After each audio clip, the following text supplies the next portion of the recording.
It's really fun.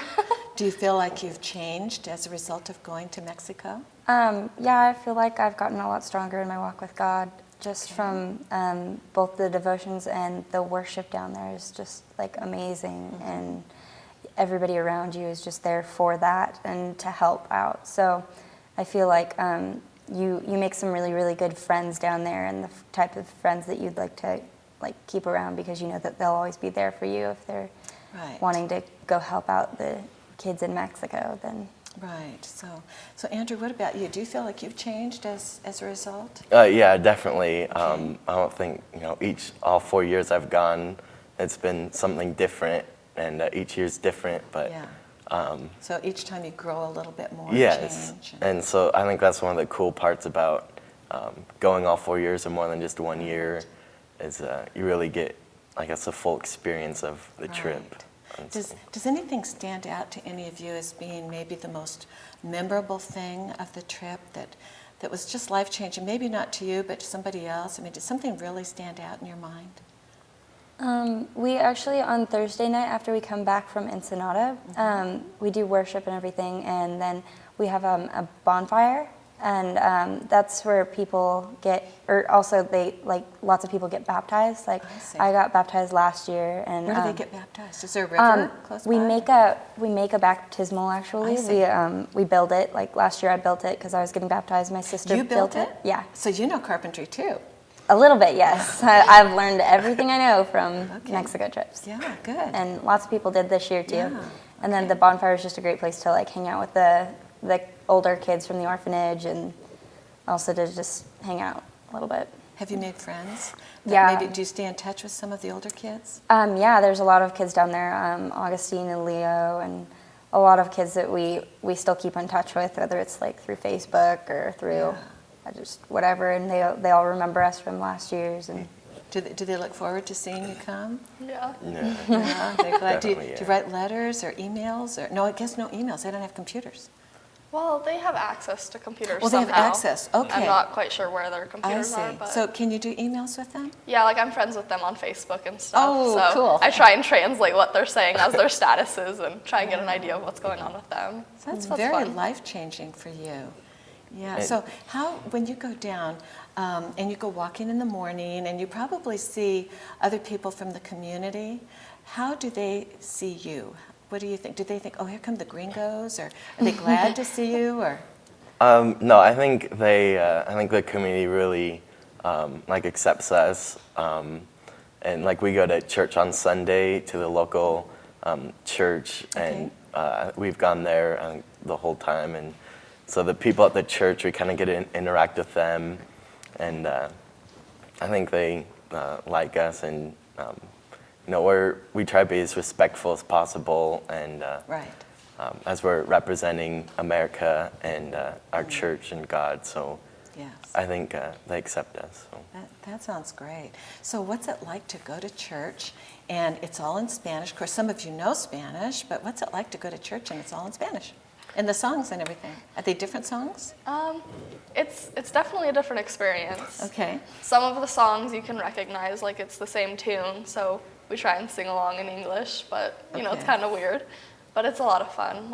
Last year, there was no translator, so it was kind of hard to understand what they were saying and stuff. Yeah. But this year, there was a translator, so that was really nice.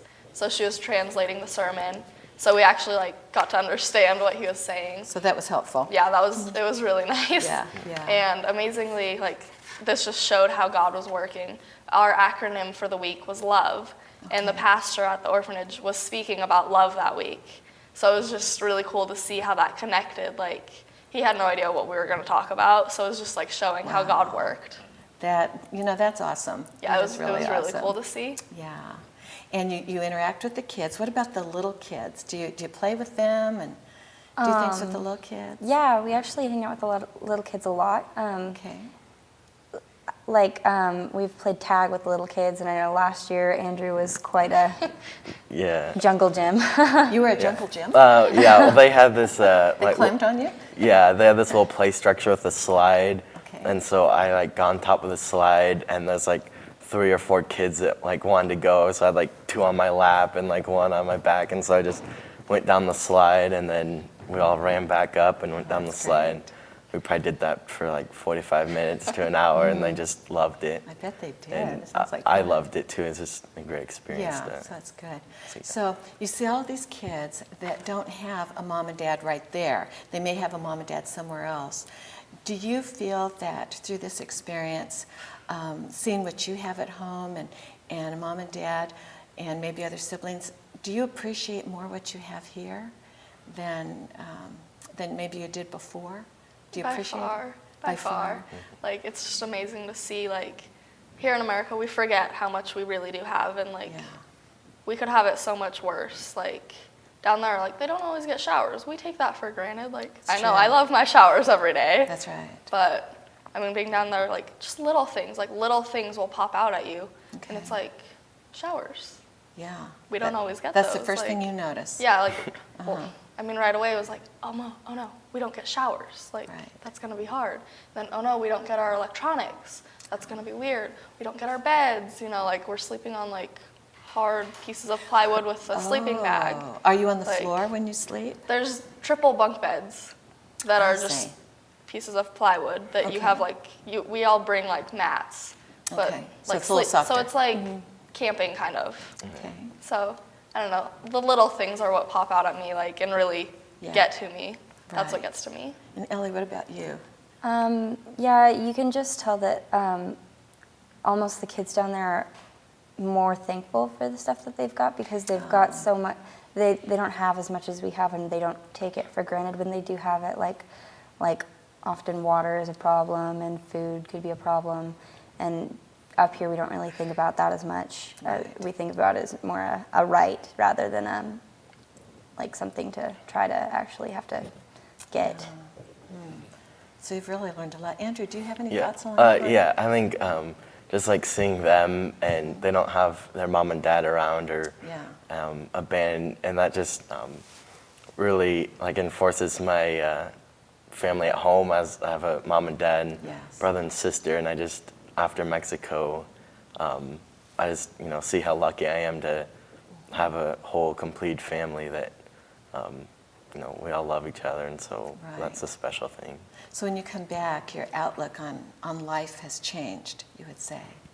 Yeah, that's really, that's just absolutely wonderful. Did any of you have to earn the money to go down? Did you have to work for it? Last year I had a pretty hard time earning money to go down, but the church really helps a lot. They give you like jobs that you could do to earn money for the trip or toward the trip, Okay. and but this year it wasn't so much of a problem for me because I've got a job now. So Right. but I've always the first thing that I thought when I got the job was, oh, I need to save up for Mexico, because it's one of those big things in my life that I really don't want to miss out on. Right. So. Yeah. So describe some of your impressions of the sights, the sounds, the smells of Mexico. Is it different than here? What do you think in the United States versus being in Mexico? Yeah, it's definitely different. Okay. Smells are different, for sure. Not always in the best way. Okay. The sounds, like, they have lots of like buses and stuff like that, which I don't. Yeah. Yeah. Do you Like- notice the difference with the buses and the vehicles, the quality of the air? Yeah, You do, for so- sure. It's smoggier, I guess you could say. It's not as nice. Not as clean. Yeah. Yeah. And what about you, Ellie?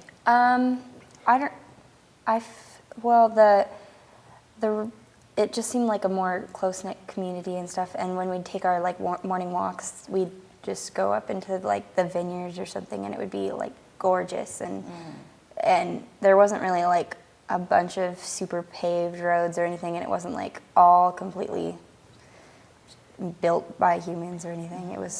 And lots of the stuff was just gorgeous there. So the people in Mexico don't have as much as we have, but do you feel that they're happy? Do they like what they have, or do they appreciate what they have? I feel like they definitely appreciate what they have, yeah. Maybe And, more than we do, that we take for granted. And yeah, if they get lots of the stuff that they have or that we've got, then they're just super grateful for it and yeah. super excited about it. Whereas we would just be like, oh, great. cool. That's true. And Andrew, what about you? Do you have a thought? Well, yeah, just like at the orphanage, like around where we sleep, the grass is like pretty tall, and it's, you know, it doesn't get mowed all the time, and so it's like, you know, you're walking through and your shoes get wet in the morning, and just it's not like as Not as upkept as, you know, the home lawn, and just like that, the little things what Emily was talking about, just having the grass being able to be cut short and mowed and look nice.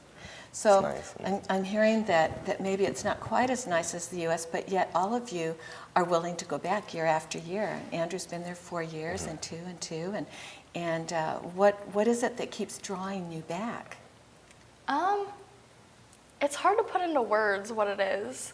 It's just going down there is so like relaxing, but it's just like a whole new experience compared to the U.S. Because, I mean, you get so close with other people, Yes. whereas like in the U.S., like here we're always like, we have to worry about school and jobs, and we're always worrying about things. Like we don't have time to just like sit and relax and just actually like spend quality time with other people because we're always so busy. But down there, it's like so much easier to just like spend face-to-face time with each other and make these great relationships that will last forever. That is huge. And we just have a couple minutes left. Do either of you want to share anything that's just on your heart? I will. I think back to your question, just why I've gone down for Yes. 4 years. I think, like Emily said, just the relationships you build is amazing, and just the fact that we're down there not on vacation, but to help people, and just I think that's part of the reason why people come back is just to help them. You know, it's not a vacation to go to; it's to help other people, and that really, you know, blesses your own soul, and Yes. you know, it's an amazing feeling just to help other people, and so I think that's another reason why I go down every year. Well, so like we hear, it's more blessed to give than to receive. And our time is up, but I want to thank each of you for coming today. And Pastor Ken, boy, aren't you lucky? You've got such a great job. I have a great You get to job. spend I time love with all this. these wonderful kids, and they're just, thank you so much. Really appreciate what you've done and sharing with us how it's changed your life. Thank you so much for joining us for another exciting episode of Talking Points. We've been visiting with Pastor Ken Baker and students at First Baptist Church of Ashland, the Frontline Youth Group, high school group. They've been sharing their experiences on their spring trip to El Sauzal Orphanage in Mexico. And if you want to learn more about El Sauzal, you can go to www.elsauzal.com. I've been your host, Angie Christensen, and I'm urging you to get involved and make a difference in this world, just like these wonderful kids. Thanks so much, guys. Thank you. All right. It's been a pleasure. All right. Well,